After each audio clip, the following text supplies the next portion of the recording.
සත්ගුණය මුසුකොට දම්දිය පතුරවන සසුන් කෙත අස්වද්දන ජනනන්දන පින්කෙත ජනනන්දන TV. තෙරුවන් සරණයි ශ්‍රාවක පින්වත් සියලු දෙනාට. අදත් සුපුරුදු පරිදි ජනනන්දන ටීවී YouTube නාලිකාව ඔස්සේ විකාශය කෙරෙන අරුණෝදය සදහම් සාකච්ඡා මාලාවත් සමග සහ සම්බන්ධ වන පින්වත් සියලු දෙනාට තෙරුවන් සරණ ප්‍රාර්ථනා කරනවා. ඉතින් අද දවසේත් අද අපේ මේ අරුණෝදය සදහම් සෙවන සදහම් සාකච්ඡා මණ්ඩපයට වැඩම අවදාරන්නට යෙදුණා.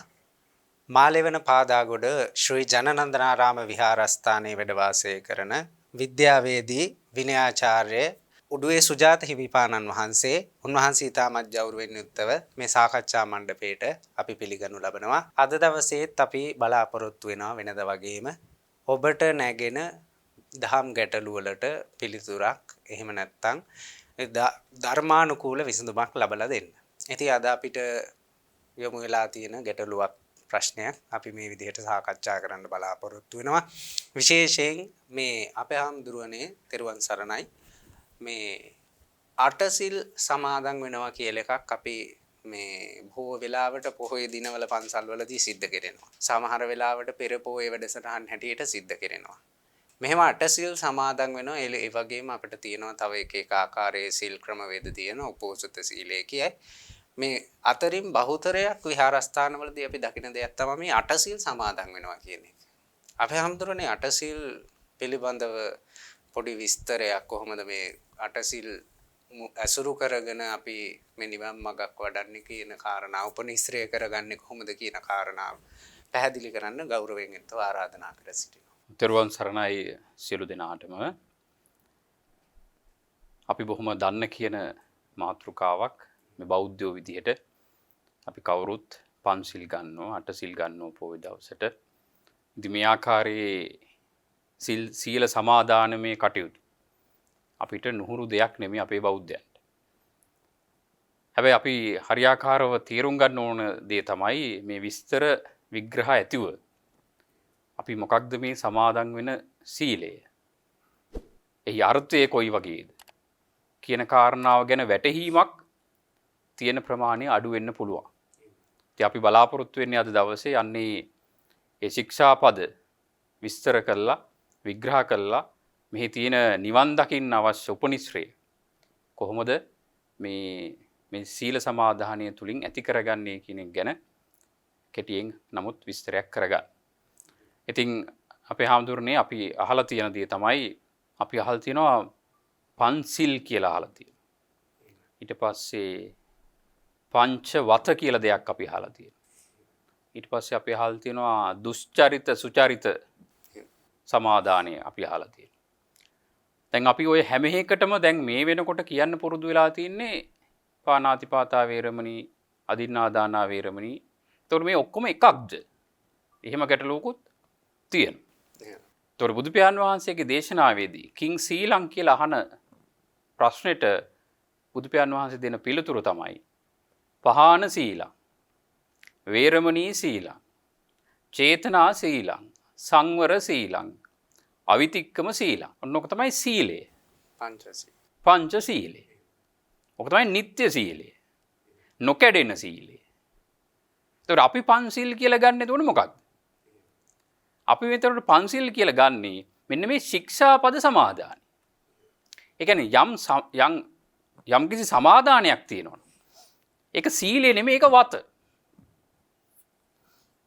ඒතකොට අපි මේ වතක් සමාදන් වෙලා අපි හිතන් ඉන්නවනේ අපි මේ සීලයක් තමයි සමාදන් වුණේ කියලා අන්න එතන පොඩි ගැටලුවක් එනවා. මේ නොදන්නා කමට වෙන වැඩක්. එතකොට අපි මෙන්න මේ කාරණා පැහැදිලිව නිසියාකාරයෙන් විග්‍රහ කරගන්න වටිනවා. එතකොට අපි යම්කිසි සමාදානයක් වෙනවනම් ඒක වතක්. සංවරත්වයට පත්වීමක් තියෙනවා නම් අන්න ඒකට සීලයක් කියලා කියනවා. එහෙනම් වත කියන්නේ සීලයට නෙමෙයි. හැබැයි වත උපනිශ්‍රය වෙනවා සීලයට. එතකොට දැන් මේකට තියෙන බරපතල කාරණාව තමයි යම් කිසි ශික්ෂාපද අපි සමාදන් වෙලා කැඩුවොත් අපි කොටු වෙනවා ආනාවිතික්කම ආවරණය කියන ආවරණයට. ඒ කියන්නේ මේ බුදුදහමේ තියෙන මේ ධර්මයේ අර්ථවත් බව අපිට හිතට කිඳා බසින් නැතුව යනවා. ඒ ආවරණය නිසා. දැන් අද නොදැන හරි හුඟක් අය අතින් අපි ශික්ෂාපද සමාදන් වෙනවා. සමාදන් වෙලා අනිත් පැත්තට කැඩීමත් වෙනවා. දැන් පොරොන්දු වෙලා කඩන එක ඔක්කොටම වැඩි භයානකයි. පොරොන්දුව රකින්න හැබැයි මොකද වෙන්නේ? මේ බරපතලකම දන්නේ නැති නිසා කැඩෙනවා. එතකොට ඒ කියන්නේ අපි මේ හරියට මේ ශික්ෂාපද මොනවද? සිල් මොනවද? දුෂ්චරිත සුචරිත මොනවද කියන එක ගැන අදහසක් අපිට නැහැ. අපිට පුරුද්දක් තියෙන්නේ. එහෙනම් අපි මෙන්න මේ කාරණාවල් එකින් එක අපි විග්‍රහ කරලා බලමු. එතකොට බුදුදහමේ අපිට පෙන්වන්නේ ශික්ෂණය වන මගක්. එතකොට ශික්ෂණයට පත්වෙච්ච උතුමන්ට අපි කියනවා අරිහතුන් වහන්සේලා කියලා. උන්වහන්සේලා අසේකයි. එහෙනම් ශික්ෂණයට පත්වෙන පිරිස සේකයෝ. එහෙනම් ශික්ෂණයට පත්වෙන වැඩපිළිවෙලක් තමයි මේ පංච ශික්ෂා තුල. එහෙම නැත්නම් පන්සිල් අපි කියන මේ අද භාවිතාවේ ව්‍යවහාර වෙන පන්සිල් වල අටසිල් වල තියෙන. එහෙනම් බුදුපියාණන් වහන්සේ මේ ශික්ෂාපද පනවන්න කලින් කොහොමද මේ භික්ෂු සංඝයා මේ ශාසනය තුල හික්මුවේ? ඒක අපි දන්නවා. බොහොම හොඳට අපි අහලා නිතර පුරුදු අපිට තියෙනවා ගාථා ඛණ්ඩයක්. සබ්බ පාපස්ස අකරණං කුසලස්ස උපසම්පදා සචිත්ත පරියෝදපණං ඒතම් බුද්ධානුශාසනං. එහෙනම් අන්න ඔය ක්‍රමය තුල තමයි මේ ශික්ෂා පද පනවන්න පෙර මේ බුද්ධ ශාසනයේ හික්මීම තිබුණේ. එහෙනම් මේ ශික්ෂණය වෙන මේ ශික්ෂාපද ඇතුළෙත් ඔන්න ඔය කියන මේ සබ්බපාපස්සා කරණං වෙන්වීම පෙන්නනවා, දියුණු කළ යුත්ත පෙන්නනවා. ඒ අනුව හිත සංවරවත්වයට පත්වෙන ආකාරයත් මේ ශික්ෂාපද ඇතුලේ මේ ගැඹුරු විග්‍රහය සිද්ධ කරලා තියෙන ආකාරය දිහා බැලුවාම පෙනී යනවා. එහෙනම් මේ අපි දැන් හුඟක් වෙලාවට හිතන්නේ පාණාතිපාතා වේරමණී සික්ඛාපදං සමාදියාමි කිව්වට පස්සේ මං සතුන් මරන්නේ නැහැ කියන එකෙන් ඉවරයි කියලා. නෑ, ඊට වැඩිය ගැඹුරු අර්ථයක් මේ හැම ශික්ෂාපදයකම තියෙනවා.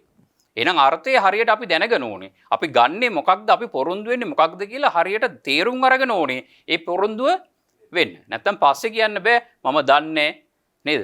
අපිට කවුරුත් කියලා දුන්නේ නෑ. ඒ නිසා අපි මේවා ගැන බොහොම බෞද්ධයෝ විදියටත් ඕනම කෙනෙක් විදියටත් දැනුවත්භාවය. මොකද බෞද්ධයෝ කියන්නේ යමක් දැනගෙන අවබෝධයෙන් කරන පිරිසක්, කරන්නන් වාලේ කරන පිරිසක් නෙමෙයි.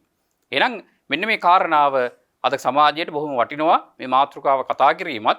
ඉතින් අපි මේ මුලින් අපි බලමු මේ යම් කෙනෙක් දැන් සීලයක අපි අහලා තියෙනවා නොකැඩෙන සීලයක් තියෙනවා කියලා බෞද්ධයන්ට. එහෙමයි. ඒතකොට මෙතන බෞද්ධයා කියන්නේ කාටද? අඩුම තරමේ සෝතාපන්න මාර්ගයටත් පත් වෙච්ච කෙනාටනේ බෞද්ධ කියන්නේ.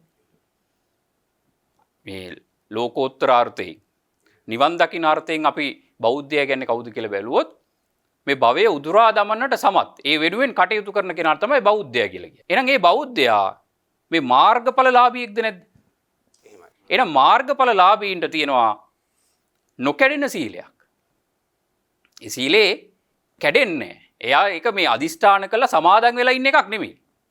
ඒක අවබෝධයෙන් ප්‍රඥාවෙන් ගත්ත නිගමනයක ප්‍රතිඵලයක්. එහෙනම් අපි කියනවා සෝවාන් වෙච්ච පුද්ගලයාට තියෙන මොකක්ද? ආර්යකාන්ත සීලයක්. කාන්ති කියලා වචනයක් තියෙන අපි අහලා.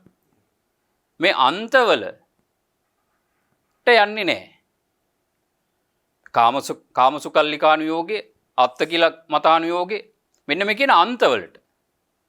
අන්තවලටපත් වෙන්නේ නැහැ සෝවාන් වෙච්ච කෙනා. ඒ අන්තවලටපත් වෙන්නේ නැත්තේ ඇයි? එයා ප්‍රඥාවෙන් දැකපු නිවන් මාර්ගක් තියෙනවා, දහමක් තියෙනවා. එහෙනම් ඒ ආර්ය මාර්ගයටපත් උනේ එයා ප්‍රඥාවෙන්.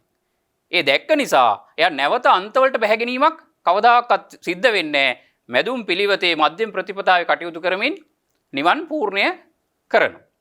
එහෙනම් නොකැඩෙන සීලයක් තියෙන්නේ සෝවාන් වෙච්ච තැන්පට. එහෙනම් අන්න එතනට තමයි සීලය කියන්නේ කිං සීලං කියන ප්‍රශ්නෙට බුදුහාමුදුරු උත්තර දෙනකොට එහෙනම් පහාන සීල වෙනවා. දැන් හිතන්නකෝ යම්කිසි දහම් අවබෝධයක් ලැබුණට පස්සේ එයාගේ අතින් සෝතාපන්න කියලා හිතන්නකෝ. සෝතාපන්නයාගෙන් අතින් වෙන්නේ නැති තියෙනවා කාරණා හයක්. අභව්‍ය කාරණා. චචාබිඨානානි අබබ්බෝ කාතු. ඔන්න ඔය කාරණා 6 සෝතාපන්න කෙනෙක් යතින් වෙන්නේ නැහැ. මොනවද කාරණා 6? මව මරන්නේ, පියා මරන්නේ, අරියතුන් වහන්සේ නමක් ඝාතනය කරන්නේ, බුදුන්ගේ ලේසොලවන්නේ නැහැ. සංඝ ભેදේ කරන්නේ නියත මිත්‍යා දෘෂ්ටිකයෙක් වෙන්නේ. ඒ කියන්නේ ඔය කාරණා 6 වෙනවා කියන එක අභව්‍යයි කියලා කියන සෝතාපන්න කෙනෙක් අතින්. ඒ කියන්නේ අනිත් ඒවා වෙන්න පුළුවන්ද බැරිද? වෙන්න පුළුවන්. හැබැයි වුණා කියලා ඒ එකක්වත් සමත් නැහැ. කොහේ අපි එක්කයි යන්නද? සෝතාපන්න කෙනාව සතර අපායේ එක්ක යන්න සමත් වෙන්නේ නැහැ. එහෙනම් ඒ කියන්නේ සතර අපායේ යන මට්ටමට යම් කිසි වූ පාප කර්මයක් කෙරෙනවා නම් සෝතාපන්න වෙච්ච තැන්පටන් ඒ මට්ටම පහණේ වුණාද නැද්ද? ප්‍රහාණය වුණාද නැද්ද? අන්න ඒ මට්ටමට එහෙනම් සීලේක පිහිටියද නැද්ද? සීලේක පිහිටියා. එහෙනම් දැන් එයාට කල්පනා වෙනවා. මොකක්ද? ධර්මයක් තියෙන කෙනාට මේ ලෝකයේ තියෙන මේ සම්මාදිට්ඨියටපත් වෙනවා කියන්නේ. මේ ලෝකෙට තිබ්බ මහා වටිනාකම බොහෝ සෙයින් අඩු වෙලා ගිහින්.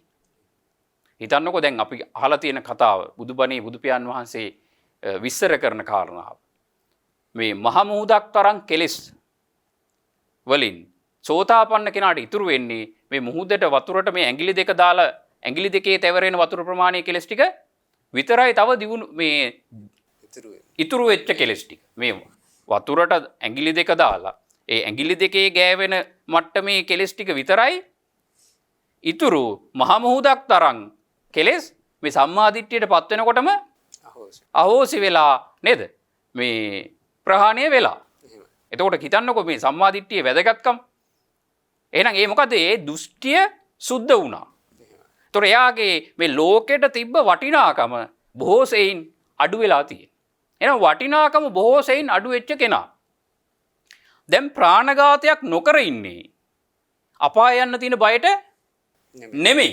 එයාට තියෙන අදහසක් මේ ප්‍රාණඝාත කරලා මේකේ මොනව ලබන්නද? ප්‍රාණඝාත කරලා මේකේ මම මොනව ලං කරගන්නද? මොනව මම මගේ කියන්නද? මම වගේ කියලා මොකෙක් වෙන්නද? අන්න ඔය අදහස එයාට මේ සම්මා දිට්ඨියට පත්වීමත් එක්ක තියෙනවා. එහෙනම් මේකේ ගන්න හරයක් නැහැ. එහෙනම් ගන්න හරයක් නැහැ කියලා වැටහිච්ච කෙනාට ප්‍රාණඝාත කළා මේකේ ගන්න දෙයක් තියෙනවද? බොරු කියලා පරුස වචන කියලා ගන්න දෙයක් තියෙනවද? කාම මිච්ඡාචාර කළා මත්පැන් පානය කළා මේකේ ගන්න දෙයක් නැහැ. එහෙනම් මෙයාට අසාරත්වයේ වැටහිච්ච කෙනෙක් අන්න එයාට නැවත සතර අපාගත වෙන මට්ටමේ අකුසලයක් පාපයක් වෙන්න හේතුවක් නැහැ. එහෙනම් ඒ මට්ටම ප්‍රහාණය වෙලා. ඔන්න ඔකට කියනවා පහාන සීල.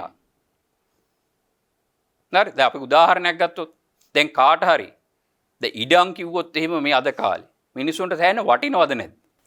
වටින. ওই ඉඩ කඩන් වලට මොන තරම් නඩු තියෙනවද? නඩු කියා ගන්නද? සමහර විට පරම්පරා ගණන් නඩු කියන්නේ. නේද?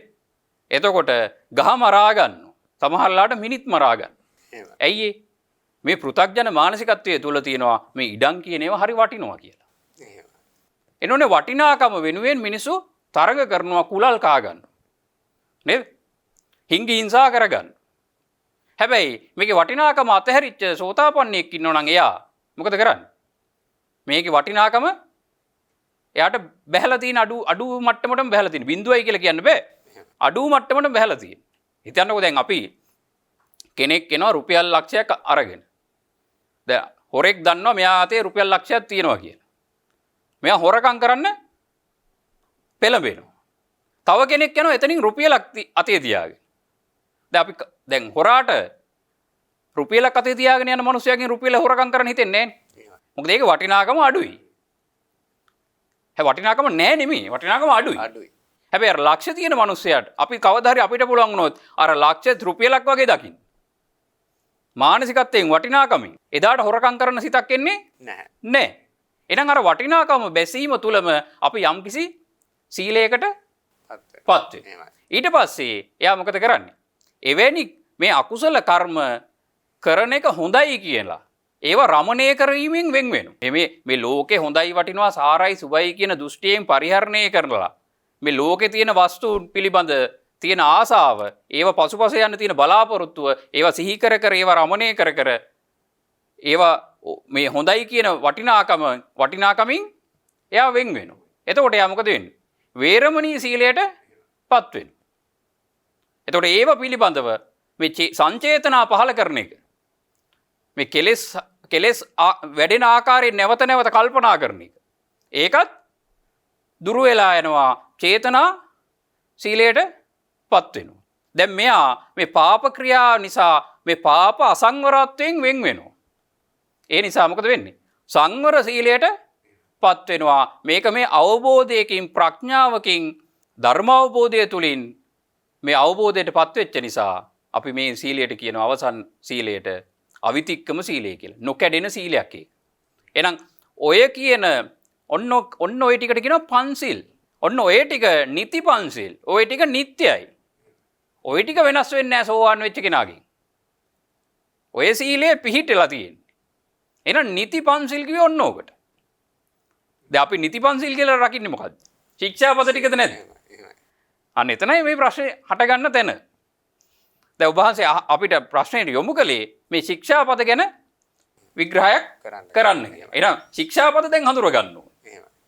එහෙනම් ශික්ෂාපද මම අර කලින් කිව්වත් වගේ ශික්ෂණය වෙන ආකාරයක් තියෙනවා. එහෙනම් අපි මේ සේකයෝ ශික්ෂණය වෙන අය, ශික්ෂණය වෙලා ඉවර නැති අය පිළිපැදිය යුතු අනුගමනය යුතු ක්‍රම රටාවක් තියෙනවා. එහෙනම් දැන් කෙනෙකුට අහන්න පුළුවන් ඔය පන්සිල් කිව්වේ අර පහන සීල, වේරමණී සීල, චේතනා සීල, සංවර සීල, අවිතික්කම සීල කියන මේ පහට නම් අපි මේ එදිනෙදා සමාදන් වෙන්නේ මොනවද? එදිනෙදා සමාදන් වෙන්න පුළුවන් මොකක්ද? ඒකට හොඳම දේ තමයි කෙනෙක් සුචරිතය අදිෂ්ඨාන කිරීම. ඒ කියන්නේ පංච දුෂ්චරිතයන්ගෙන් වෙන්වීම තමයි එදිනෙදා සමාදානයේට හොඳම දේ. ඒ කියන්නේ මම සතුන් නොමරමි, සොරකම් කිසිත් නොකරමි, දුසිරිතෙන් දුරු වෙමි, බොරු බසින් මත්පැනින් වෙන්වෙමි. ඔන්න ඔය කියන මේ සුචරිතයේ අදිෂ්ඨාන කරගෙන දුෂ්චරිතයෙන් වෙන් වෙනවා කියන අදිෂ්ඨානය අපිට එදිනෙදා ජීවිතේ දිනපතා අපිට අදිෂ්ඨාන කරන්න පුළුවන් දෙයක්. පැහැදිලිද? එතකොට ශික්ෂා සමාදානිය වෙනවනම් යම් කිසි කෙනෙක් එයාගේ බේරීම අර මම මුලින් සඳහන් කළා වගේ ආවරණයක් වැටෙනවා ආනාවිතික්කම ආවරණය කියලා. මොකද ආනාවිතික්කම ආවරණය වැටුනොත් ඒ කියන්නේ අපි පොරොන්දු වෙලා කැඩුවොත් අපිට බුදුබණ තේරුම් යන්න නැතු වෙනවා. මේ බුදුදහමේ අර්ථ හදවතට කිඳා බැසීම කියන එක මේ ආවරණය නිසා අපිට වෙන්නේ නැතු යනවා. එහෙම වුණොත් අපිට මේ බුද්ධ ශාසනයකින් පිහිට ලබා ගන්න තියෙන අවස්ථාව මගහැරෙන්න පුළුවන්. ඒ නිසා යම් කෙනෙකුට යම් කිසි ශික්ෂාපද සමාදානයක් කරගන්න අවශ්‍ය නම් එයා කරන්න ඕන පළවෙනි දේ තමයි ශික්ෂා සමාදානයේට ප්‍රථම කාලයක් අදිෂ්ඨාන කරන එක. කාලයක් අදිෂ්ඨාන කරන එක. දැන් කොහොමද කාලයක් අදිෂ්ඨාන කරන්න කෙනෙක්? දැන් අපි මේ පිළිබඳව දැනුවත් වුණාම අපි ගිහි කාලේ මේ බණ දහම් අහනකොට අපි දැනුවත් වීමකටපත් වුණා මෙන්න මේ කියන වෙනස ගැන. මේ සිල් කියන්නේ මොනවද? දුෂ්චරිත සුචරිත කියන්නේ මොනවද? ශික්ෂාපද කියන්නේ මොකක්ද? දැන් අපිට කියන්න බෑනේ කවුරු ස්වාමීන් වහන්සේ නමක් මේ පින්කමක් පටන් ගන්නකොට මේ ශික්ෂාපද සමාදානයෙන් කරනකොට නෑ ඕක වැරදි, ඕක ඔහොම නෙමෙයි මේකයි කියලා අපිට පඬිතුකම් කියන්න බෑ. ඒතර අපි මොකද කරන්නේ? අපි මේක දන්නවා නම් මේකේ තියෙන බරපතලකම අපිට කරන්න පුළුවන් දේ තමයි මෙන්න මේ කාලයක් අදිෂ්ඨාන කරනවා. එතකොට තමන්ට රකින්න පුළුවන් කාලයක් අදිෂ්ඨාන කර. දැන් කෙනෙකුට රකින්න පුළුවන් කාලය හිතන්න මේ ශික්ෂාපදයේ මේ පාණාතිපාතා වේරමණී කියන ගාතාව කියලා අන්තිමට සුරාමේරය මජ්ජපමාදට්ඨානාසික ඒ තැනින් ඉවර වෙනකම් මෙන්න මේ කාලේ හරි. මේ ශික්ෂාපද මෙන්න මේ සමාදන් වෙන මේ කාලය මේ ස්වාමින් වහන්සේ මේ අවසන් ශික්ෂාපදයේ කියලා ඉවරන තැනින් සමාදානයේ එතෙන්ට විතරක් අදිෂ්ඨාන කරනවා කියලා කාලයක් අදිෂ්ඨාන කරනවා. ඒ සමාදන් වෙන අවස්ථාව පමණක් මම මේ ශික්ෂාපද නොකඩ කොට රකින්නවා කියන අදිෂ්ඨානය ගත්තොත් ඒ අදිෂ්ඨානයේ අදිෂ්ඨාන කරපු කාලෙන් පස්සේ අදිෂ්ඨානෙ නැති වෙලා යනවා. ඒතකොට ඒ පොඩි වෙලාවට හරි රැකීමේ ආනිසංසය. නැත්තම් පොරොන්දු වෙලා කැඩුවොත් අර කියන ආවරණේ වැටෙනවා. නැත්තම් කෙනෙකුට කියන්න පුළුවන් මේ පින්කම අවසාන වෙනකම් මම මේ ශික්ෂාපද රකින්නවා. තව කෙනෙකුට කියන්න පුළුවන් මම අද දවස මේ ශික්ෂාපද රකින්නවා. දැන් ඒකට හොඳම අවස්ථාව තමයි ඔය සිල් ගන්නවා කියලා කරන වෙලාව. අන්න එදාට අපි වෙලාවක් අදිෂ්ඨාන කරොත් මේ ශික්ෂාපද මං හවස 5 වෙනකම් රකින්න. අන්න කාලයක් අදිෂ්ඨාන කරගත්තා. ඊට පස්සේ නැවත අමුතුවෙන් ශික්ෂාපද සමාදන් වෙන්න ඕනේ නැහැ. දැන් උගක් සිල් පවාරණය කරනවා කියලා කියන්නේ ආයි ශික්ෂාපද සමාදන් වෙනවා. හරි? එතකොට පවාරණය කියන්නේ යම්කිසි අදිෂ්ඨාන කරපු වෙලාවෙන් පස්සේ ඒ අදිෂ්ඨානය බිඳිලා යනවා. එතකොට නැවත තමන් සුචරිතය තුල කටයුතු කරගන්න පුළුවන්. මේ ගිහි පින්වතුන්ට මේ කාරණාව මතක් කරන්න. එතකොට අන්න ඒ වගේ දැන් ශික්ෂාපද ඔබට සමාදන් වෙන්න වෙනවා නම් හොඳම දේ තමයි කාලයක් අදිෂ්ඨාන කරන එක. Tamanට රකින්න පුළුවන් කාලය. ඒ අවස්ථානුකූලව. දැන් මේ ශික්ෂාපද විග්‍රහ කරගෙන යනකොට ඔබට තේරෙයි මේ කියන කාරණාවේ බරපතලකම. දැන් මොකද හුඟක් අය හිතාගෙන ඉන්නවා මං කිව්වේ මේ සතුන් මැරීමෙන් වෙන් වෙනවා කියන එක තමයි පාණාතිපාතා වේරමණී කියලා හිතන් ඉන්නේ. ඊට වැඩිය ගැඹුරු විග්‍රහයන් මේ අංගුත්තර නිකායේ අෂ්ටාංග උපෝසත සූත්‍ර දේශනාවල වල විචාක සූත්‍ර උපෝසත සූත්‍ර දේශනාවන් වල සඳහන් වෙනවා. එතකොට මේ විග්‍රහය අපි බලමු. මේ විග්‍රහය තුල මොකක්ද මං මුලින් මතක් කරේ මේ ශික්ෂණ වෙන ආකාරය කොහොමද කියලා. අර සබ්බපාපස අකරණම් කියන ගාථාවේ මේ ශික්ෂාපද තුල අන්තර්ගත වෙලා තියෙන්නේ කොහොමද කියලා. එතකොට අපි පළවෙනි ශික්ෂාපදේ ගත්තොත් එහෙම පාණාතිපාතා වේරමණී සික්ඛාපදං සමාදියා. දැන් අද සරල අර්ථයේ විදිහට අපි නිර්වචනය කරගෙන ඉන්නේ මම සතුන් මැරීමෙන් වැළකීම ශික්ෂාපදයේ සමාදන් වෙනවා කියලා. හැබැයි විග්‍රහය මොකක්ද? බුදුහාමුදුරන්ගේ විග්‍රහය මොකක්ද? අන්න ඒක තමයි අපි දැන් මේ දැනගන්න හදන්නේ. එහෙනම් මේ ශික්ෂණය වෙච්ච කෙනා කවුද? සම්පූර්ණයෙන් ශික්ෂණයට පත්වෙච්ච කෙනා තමයි අරිහතුන් වහන්සේ. එහෙනම් මේ අපි මේ දැන් සමාදන් වෙන්න යන්නේ අරිහතුන් වහන්සේගේ සීලය. එහෙනම් අරියතුන් වහන්සේ යම්සේද උන්වහන්සේගේ යම් ස්වභාවයක් ඇද්ද එන්නේ ස්වභාවය මෙන්න මේ ශික්ෂාපද ආරක්ෂා කරන කාලය තුල මම නොකඩකොට රකින්නවා. ඒ කියන්නේ උන්වහන්සේ වගේ කටයුතු කරනවා. ඒක තමයි පොරොන්දුව. ඒක තමයි මේ ශික්ෂණයේ වෙච්ච කෙලවර. අරියතුන් වහන්සේ. හැබැයි අපි ශික්ෂණය වෙලා නෑ තව. එහෙනම් අපි සේක. එහෙනම් ශික්ෂණය වෙන මග තුල ඉන්නේ. එහෙනම් ජීවිතාන්තයේ තෙක් ඒ අරියතුන් වහන්සේ මොකද කරන්නේ?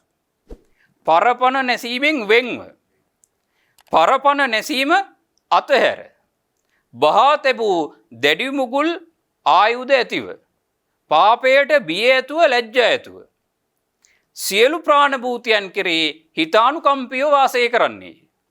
ඒ අරිහතුන් වහන්සේ අනුගමනය කරන මමත් පරපණ නැසීමෙන් වෙන්ව පරපණ නැසීම අතහැර බහා තැබූ දැඩි උගුල් ආයුධ ඇතිව පාපයට බිය ඇතුව ලැජ්ජා ඇතුව සියලු ප්‍රාණභූතයන් කෙරෙහි හිතානුකම්පිතව වාසය කරන්නේ. මේ මාගේ පළවෙනි ශික්ෂාපදයයි කියන සමාදානය තමයි ওই පාණාතිපාතා වේරමණී සික්ඛාපදං සමාදියාමි කියලා කරගන්නේ. එතකොට බලන්නකෝ. දැන් කොයිතරම් ගැඹුරු විග්‍රහයක් තියෙනවද? මේ පරපණ නැසීමෙන් වෙන් වෙනවා. පරපණ නැසීම අතහරිනවා. එතකොට වෙන් වෙනවයි අතහරිනවයි කියන්නේ දෙකක්ද නැද්ද? දෙකක්. හරි. දැන් කෙනෙක් දැන් සරුංගලයක් උඩ යනකොට නේද? සරුංගලේ කොහේ හරි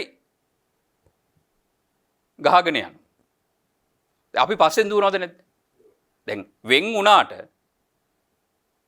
අපි බලාපොරොත්තුවක් තියෙනවා මේක හඹාය ගිහිල්ලා ගන්න පුළුවන් කියලා. නේද? එතකොට දැන් නූලෙන් වෙන් වුණාට තව අපි සම්පූර්ණයෙන් වෙන් වුණේ නෑ. අත්හැරුන්නේ නෑ. දැන් ඕක කොහේ හරි ගිහිල්ලා උස නගින්න බැරි ගහක රැඳිලා තියෙන. ආයි ගන්න දෙයක් නෑ. එතකොට මොකෝ වෙන්නේ? වැඩි අතහැරලා දානවද නැද්ද? තේරුමක් නෑ අතහැරලා දාන. එහෙනම් පරපණ නැසීමෙන් වෙන් වෙනවා. පරපණ නැසීම අතහරිනවා. එතකොට යම්කිසි ආයුධයක් මේ උගුලක් මොකක් හරි ඒ සඳහා වන අවශ්‍ය උපාය උපක්‍රම මොකද කරන්නේ? ඒ වේනොත් අයින් වෙලා පාපයට බිය ඇතුව ලැජ්ජා ඇතුව කටයුතු කරනවා. එහෙනම් අන්නේ ටික තමයි මොකක්ද? සබ්බ පාපස අකරණම් කිව්වේ. එහෙනම් ඒ මොකද්ද? සියලු පාපයන්ගෙන් වෙන් වෙනවා. එහෙනම් ප්‍රාණඝාතය කිරීම, කරවීම, අනුබල දීම, වර්ණා කිරීම මෙන්න මේ ආකාර හතරෙන්ම ඒ අරිහතුන් වහන්සේ ශික්ෂණය වෙලා දින්නේ නැද්ද ඉන්නේ? ශික්ෂණය වෙලා ඉන්නේ. උන්වහන්සේ අතින් නේද? දැන ප්‍රාණඝාතයක් වෙන්නේ නැත. එහෙනම් කිරීම, කරවීම, අනුබල දීම, වර්ණා කිරීම මේ හතර ආකාරයෙන් කොහෙත්ම උන්වහන්සේ අතින් වෙන්නේ නැහැ. ඒ වගේම තමයි අරිහතුන් වහන්සේ සියලු ප්‍රාණ භූතයන් කෙරෙහි හිතානුකම්පිතව වාසය කරන්නේ. ඒක මොකද්ද? කුසලස්ස උපසම්පදා. එහෙනම් මෛත්‍රී චිත්තයෙන්ද නැද්ද ඉන්න ඕනේ? දැන් මේ පොයේ දවසට මේ ශික්ෂාපදේ සමාදන් වෙන උපාසකම්ම කෙනෙක් හෝ උපාසක මහත්වෙක් කොහොමද කටයුතු කරන්න ඕනේ? අර හතරින් වෙන් වුණා විතරක් මදි. එහෙමයි. සියලු ප්‍රාණභූතයන් කෙරෙහි හිතානුකම්පීව වාසය කරන්නත් ඕන. එහෙනම් මෛත්‍රී සහගතව කටයුතු කරන්න ඕනේ. නේද? දැන් ඔක බලා ගන්න පුළුවන් උපාසකම්මලාට සමහරලාට නේද? වෙන්ද වාඩි වෙන තැන තිබ්බේ නැතුනොත් එහෙම. නේද? සියලු ප්‍රාණභූතයන් කෙරෙහි හිතානුකම්පීව වාසය කරනවාද කියලා බලා ගන්න පුළුවන්. මොකද අපි හිතාගෙන මේ විග්‍රහය ආපු නැති වුණොත් සියලු ප්‍රාණභූතයන් කෙරෙහි හිතානුකම්පීව වාසය කරන්නේ අරිහතුන් වහන්සේ. දැන් අපි මේ මොකද්ද කරන්න හදන්නේ? අපි ඒ தත්ත්වය පුරුදු කරන්න හදන්නේ. එහෙමයි. නේද? ඒතර අපිට මේ කරන්නේ මොකක්ද කියන එක ගැන වැටහීමක් අදහසක් තියෙන්න ඕනද නැද්ද? තියෙනවා. එහෙම වුණොත් තමයි හරියට පොරොන්දු වෙන්න පුළුවන්. නේද? එහෙනම් එහෙම පොරොන්දු වුණොත් අපි ගන්නවා නේද? මහා වීරයක්, මහා උත්සාහයක්. මේ අද මේ සමාදන් වෙච්ච ශික්ෂණය වෙච්ච මේ මග තුල සිහිය පිහිටවලා කටයුතු කරගන්න. අන්න එහෙම වුණොත් අපි පළවෙනි ශික්ෂාපදේ රැක්ක වෙනවද නැද්ද? රැක්ක. අන්න එහෙමයි. එහෙනම් මොකක්ද මේ ශික්ෂණය වෙන මග දැන් පැහැදිලිව තියනවද නැද්ද? එහෙනම් ශික්ෂණය වෙන මග පැහැදිලිව තියනවා. දැන් හුඟක් අය මේක ලෞකික අදහසෙන් ගන්නෙ මොකක්ද? සත්තු ටික හුරුතල් කරලා නේද? උන්ට ඉන්න තැනක් හදලා දුන්නාම නේද? අපි නම් සත්තුන්ට හිරිහැරයක් කරන්නේ නැහැ කියලා. අපි නම් පන්සිල්, අපි නම් පාණාතිපාතා රකින්නවා කියලා. හැබැයි ලෝකෝත්තර අර්ථය ඊට වැඩිය බොහෝ දුර යනවා. එහෙනම් මේ නිවන හැර වෙන සුවයක් මේ සත්වයන්ට නැහැ කියන තැනට පත් වෙනවා. එහෙනම් නිවන හැර වෙන සුවයක් මේ සත්වයන්ට නැහැ කිව්ව තැනට ආවට පස්සේ මොකද වෙන්නේ? මෛත්‍රිය වැඩෙනවද නැද්ද? මෛත්‍රිය වැඩෙනවා. එහෙනම් මේ ශික්ෂාපදය, මේ පළවෙනි ශික්ෂාපදය මේ සද්ධා ඉන්ද්‍රිය බලවත් අයට බොහොම හොඳින් ප්‍රගුණ කරන්න පුළුවන්. අපි ඒකත් මේ ආකාරයෙන් දැනගන්න ඕනේ. මොකද අපිට තියෙනවනේ සද්ධා ඉන්ද්‍රිය සමහරුන්ට බලවත්, සමහරුන්ට ප්‍රඥා ඉන්ද්‍රිය බලවත්, සමහරුන්ගේ වීර්ය ඉන්ද්‍රිය බලවත්, සමහරුන්ට සති සමාධි ඔය කියන ඉන්ද්‍රිය ධර්මයන් අපි එකිනෙකාට ආවේනිකයි. ඉතින් අපි තෝරගන්න ඕනේ අපේ ඉන්ද්‍රිය ධර්මය මොකක්ද කියලා. එහෙම නැතුවත් මේ ගමන යන්න බෑ. මොකද දැන් අපි ගැන තේරුම් ගන්න නැතුව අපි කොහොමද අපි වඩන මග මොකක්ද කියලා තෝරගන්නේ. නේද? මේ බණ දහමක් තේරෙනකොට වෙන්නේ තමන් ගැනනේ බලන්නේ. නේද? මෙච්චර කල් බැලුවේ ලෝකෙ දිහා. නේද? දැන් මේ බණ දහමක් තේරුණා කියන්නේ මොකද්ද? අපේ පැත්තට තමයි දැන් අවධානය යොමු වෙන්නේ, ඇඟිල්ල දික් වෙන්නේ. දැන් ඉස්සර නම් අපි වරදක් කරොත් කාට හරි කාගේ හරි පිටපට ඕන. නේද? අපි නම් වැරදි නෑ, උන් තමයි වැරදි. හැබැයි මේ බණ දහමක් තේරිච්ච කෙනාගේ මොකද්ද? මේකට මං මේ වෙනුවෙන් මේ හින්දා මං කරපු වරද්ද මොකද්ද? නේද? මගෙන් වෙච්ච වරද්ද මොකද්ද? දැන් එයා හිතන්නේ ඒක. නේද? අන්න තමන්ගේ වරද්ද දැක්කොත් තමන් නිවැරදි වෙන්න පුළුවන්. එහෙමයි. එහෙනම් නිවැරදි වෙන කෙනා දකින්නේ හැමතිස්සෙම තමන්ගේ වරද, තමන්ගේ දෝෂي. එහෙනම් මෙන්න මේ පළවෙනි ශික්ෂාපදය අපි මං හිතන්නේ විග්‍රහ වුණා කියලා සෑහීමකටපත් වෙන්න පුළුවන් ආකාරයට. එහෙනම් සද්ධා ඉන්ද්‍රිය බලවත් අයට මේ සියලු සත්වයන් කෙරෙහි මේ ආර්ය මෛත්‍රියක් පතුරවන්න පුළුවන්. අන්න එහෙම අය මේ පළවෙනි ශික්ෂාපදයේ නොකඩ කොට රකින්නවද නැද්ද? නොකඩ කොට රකින්න. එහෙනම් මම නැවත වතාවක් පැහැදිලි වෙන්න කියන්නම්. මේ පාණාතිපාතා වේරමණී සික්ඛාපදං සමාදිහාමි කියන ශික්ෂාපදයේ අර්ථය ජීවිතාන්තයේ තෙක් ඒ අරිහතුන් වහන්සේ පරපණ නැසීමෙන් වෙන්ව පරපණ නැසීම අතහැර බහා තැබූ දඩු මුගුරු ඇතිව බහා තැබූ දැල්ලුගුල් ආයුධ ඇතුව පාපයට බිය ඇතුව ලැජ්ජා ඇතුව සියලු ප්‍රාණ භූතයන් කෙරෙහි හිතානුකම්පීව වාසය කරන්නේ. ඒ අරිහතුන් වහන්සේ අනුගමනය කරන මමත් ඒ ආකාරයෙන් කටයුතු කරනවා කියන පොරොන්දුව තමයි මේ පළවෙනි ශික්ෂාපදයේ සමාදන් වෙලා අපි ලබා දෙන්නේ. ඊළඟට දෙවෙනි ශික්ෂාපදය අදින්නාදානා වේරමණී සික්ඛාපදං සමාදියාමි. දැන් අද අපි මේක දන්නේ කොහොමද? හොරකම් කරන්නේ වැළකීමේ ශික්ෂාපදයේ සමාදන් වෙමි. නොදුන් දේ ගැනීමෙන් වැළකීමේ ශික්ෂාපදයේ සමාදන් වෙමි. එහෙනම් එතකොට බුදු පියාණන් වහන්සේගේ අර්ථ දැක්වීම මොකක්ද? මේ ශික්ෂාපද තුල බුදු පියාණන් වහන්සේ අපි කලින් මතක් කළා වගේ මේ අංකුත්තර සූත්‍රයේ අංකුත්තර නිකාය තුල මේ උපෝසත සීලයන් සඳහන් වෙන මේ සූත්‍ර විග්‍රහයන් තුල බුදු පියාණන් වහන්සේ අර්ථ දක්වලා තියෙනවා. ඉතින් මේ ශික්ෂාපද හැම එකක්ම. එහෙනම් මේ දෙවෙනි ශික්ෂාපදයේ නුදුන් දේ ගැන්වෙන් වෙන්ව නුදුන් දේ ගැන්ම අතහැර දෙන දෙයක්ම ගන්නී. දුන් දේ ගැනම බලාපොරොත්තු ඇතුව පිරිසුදු ආත්ම පරිහරණයෙන් යුතුව වාසය කරන්නේ. ඒ කියන්නේ පිරිසුදු ආත්ම පරිහරණයෙන් යුතුව වාසය කරන්නේ. දැන් මොකෙන්ද වෙන් වෙන්නේ? නුදුන් දේ ගැන්වෙන් වෙන් වෙනවා. නොදුන් දේ ගැන්ම අතහරින. අතහරිනවා. දෙන දෙයක්ම ගන්නේ. හරි? එහෙමයි. එත දුන්නොත් යමක් විතරයි ගන්නේ. ඒ වගේම තමයි දුන් දේම බලාපොරොත්තු වෙනවා. ඒ කියන්නේ දුන් දේ ගැන විතරයි යම්කිසි බලාපොරොත්තුවක් තියෙන්නේ. ඊට පස්සේ මොකක්ද වෙන්නේ? පිරිසුදු ආත්ම පරිහරණයෙන් යුතුව වාසය කරනවා. එතකොට කොහොමද? දැන් මෙතනක් තියෙනව නැද්ද? සබ්බ පාපස්සා කරනවා. වෙන් විය යුතු කැල්. දුරු කර යුතු අකුසල කොටස තියෙනවා. සමාදන් වෙච්ච විය යුතු කුසලය මොකක්ද කියලා කාරණාව තියෙනවා. ඒක වැඩෙනකොට හිත ප්‍රගුණ වෙන ආකාරයත් තියෙනවා. ඒක බුදුහාමුදුරන්ගේ අනුශාසනාවද නැද්ද? එහෙනම් බුදුහාමුදුරන්ගේ ශික්ෂා වෙන මාර්ගය මේ තුල තියෙනවද නැද්ද? තියෙනවා. එහෙනම් දැන් අපි ඒකනේ සිල්ගත් දවසට සියල්ල ළඟට දෙනවද නැද්ද? දාන ටික, ගිලම්පස ටික, අවශ්‍ය ප්‍රත්‍යපාසුකම් ඔක්කොම ළඟට දෙනවා.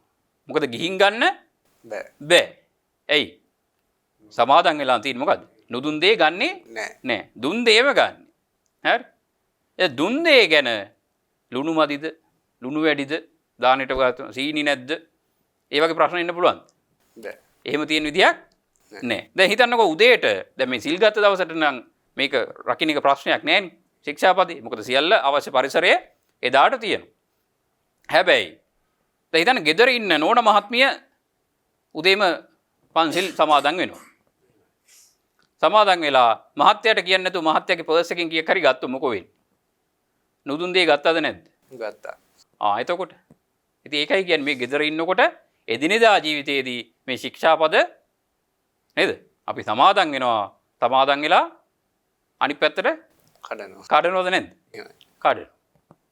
ඒ නිසා මෙන්න මේ බරපතලකම තමයි මේ විග්‍රහය තුලින් පැහැදිලි වෙන්නේ. එහෙනම් ඒ අරිහතුන් වහන්සේ ජීවිතාන්තයේ තෙක් උන්වහන්සේ නුදුන් දෙයක් ගන්නේ නැහැ. දුන් දෙම ගන්නේ ඊට වැඩිය බලාපොරොත්තුවකුත් නැහැ. උන්වහන්සේගේ ආත්ම පරිහරණය පිරිසුදුද නැද්ද? පිරිසුදු. එහෙනම් අපිත් මේ ශික්ෂාපද සමාදන් වෙලා උත්සාහවන්ත වෙන්නේ අන්නේ අරිහතුන් වහන්සේ වගේ අපි අදිෂ්ඨාන කරපු කාලය තුල හැසිරෙන්නද නැද්ද?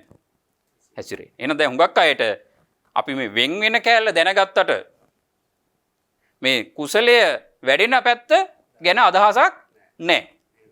එතකොට ශික්ෂණය වෙන්න විදියක් නැහැ නේ. දැන් හුඟක් අය අපි දැකලා තියෙනවා මම නම් සත්තු මරන්නේ නැහැ. ඒක අදිෂ්ඨානයක්ද නැද්ද? දැන් සමහරු කියන්නේ මම නම් ආයි බොන්නේ නැහැ. එහෙම කියලා අදිෂ්ඨාන ගන්න ඉන්නවද නැද්ද?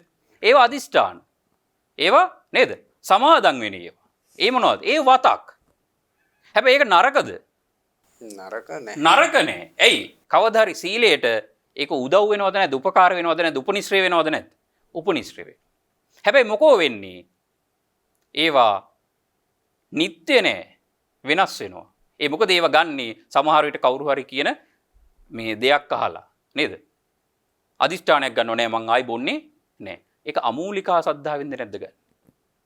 ඒක අමූලිකා සද්ධාවේ. මේ අර්ථයක් දැනගෙන ප්‍රඥාවෙන් දහම් අවබෝධයෙන් ගත්ත තීරණයක් නෙමෙයි. ඒ නිසා මොකෝ වෙන්නේ? ඒක අමූලිකා සද්ධා කියන කොටසට වැටෙන්නේ. ඒ අදිෂ්ඨානයේ ඕන මොහොතක දෙවෙනි වෙන්න පුළුවන්ද බැරිද? පුළුවන්. නේද? ඉතින් ඒකයි හුඟක් අය ඔය අදිෂ්ඨාන ගන්නවා. හැබැයි ටික කාලයක් ගියාට පස්සේ මොකෝ වෙන්නේ? ඒ අදිෂ්ඨාන ගත්තද කියලා මතකත් නැහැ. එහෙනම් දැන් වතක් රකින්නවා කියන්නේ ඒක උදව්වක්. ඒක යම් කිසි කෙනෙක් යම් කිසි අදිෂ්ඨානයක ඉන්නවා නම් මම මේ ජීවිතාන්තයේ තෙක් මේවා කරන්නේ නැහැ කියලා ඒක හොඳයි. ඒක අපිට බැහැර කරන්න බෑ. ඒකනේ අපි මේ සීල සමාදාන වැඩසටහන් කරන්නේ. මොකද ඒ පුරුද්ද එක දවසක් හරි මේ අරියතුන් වහන්සේ ගත කරන ආකාරයේ ස්වභාවය තුල ගත කරන්න පුළුවන් නම් කෙනෙකුට මේ පුරුද්ද අපිට සංසාර ගමනට එකතු වෙනවද නැද්ද? එකතු වෙනවා. ඉතින් ඒක වටිනවා. ඒක බැහැර කරන්න බෑ අපිට. එහෙනම් හැබැයි මේ වතයි සීලයයි මොකක්ද කියන එක අපි හරියට තේරුම් ගත්තේ නැත්නම් අපි අමාරුවක වැටෙන එකෙන් බේර ගන්න තමයි මේක විග්‍රහ කරලා මේ දෙන්නේ. පැහැදිලිද? එහෙනම් දැන් මේ දෙවෙනි ශික්ෂාපදය මොකක්ද? මේ භික්ෂුන් වහන්සේ නමකට නම් මේ ශික්ෂාපදය තමන්ගේ සුඛ විහරණයට ඉමහත් වටිනවද නැද්ද? සෑහෙන්න. මොකද මේ අපිට තියෙන පරාජිකාවකුත් තියෙනවනේ. නේද? මේක තමයි සියුම්ම පරාජිකාව. එහෙනම් යම් කිසි කෙනෙක් පොරොන්දු වුණොත් මේ නොදුන් දේ ගැන්වෙන් වෙන්ව නොදුන් දේ ගැන්ම අතහැර වාසය කරන්න උන්වහන්සේ දෙන දෙයක් විතරයි ගන්න එතකොට. එහෙනම් දෙන දෙයක් අරගෙන වාසය කරනකොට උන්වහන්සේගේ පිරිසුදු ආත්ම පරිහරණයට ඒක ඉවහල් වෙනවද නැද්ද? ඉවහල් වෙනවා. ඒ වගේම තමයි මේ වීර ඉන්ද්‍රිය බලවත් අයට මේ ඕන දුකක් ඉවසගෙන මේ මග යන්න පුළුවන් අයට ප්‍රගුණ කරන්න පුළුවන් මේ ශික්ෂාපදය විතරක් ඇති නිවන් දකින්න. එහෙමයි. දැන් ඔක කිව්වහම ටිකක් මේ ආందోලනයකට තුඩු දෙන්න පුළුවන් මේ එක ශික්ෂාපදයකින් විතරක් කොහොමද නිවන් දකින්නේ කියලා. ඇයි ඉතින් ශික්ෂණය වෙන ආකාරය තියෙනවනේ. සබ්බ පාපස්සා කරණං කුසලත් උපසම්පදා සචිත්ත පරියෝදපණං ඒතම් බුද්ධාන ශාසන. ඒ කාරණා ඔක්කොම එක සිකපදයක තියෙනවා. තියෙනවා. එහෙනම් මේ එක ශික්ෂාපදයක් නොකඩකොට ආරක්ෂා කරන කෙනෙකුට මේ ධම්ම අවබෝධය තුලින් ඒ ශික්ෂණ වෙන මාර්ගය පැහැදිලිද නැද්ද? පැහැදිලි. පැහැදිලි. එහෙනම් කවුරුත් බොරුවට කලබල වෙන්න අවශ්‍ය නැහැ. දැන් අපි බලමු එහෙනම් තුන්වෙනි ශික්ෂාපදේ. අබ්‍රහ්මචර්යා වේරමණී සික්ඛාපදං සමාදියාමි. මොකද්ද මේ කියන්නේ? අබ්‍රහ්මචර්යාවෙන් වෙන්ව අබ්‍රහ්මචර්යාව අතහැර බ්‍රහ්මචාරී වූයේ නීච වූ ග්‍රාම්‍ය වූ කාම ධර්මයන්ගෙන් වෙන්ව උතුම් වූ බ්‍රහ්මචාරී ගුණයෙන් යුක්තව වාසය කරන්නේ. ඒ කියන්නේ මොකක්ද? දැන් මේ සිල්ගත දවසට අපි මොකද කරන්න කියන්නේ? අබ්‍රහ්මචර්යාවෙන් වෙන් වෙනවා.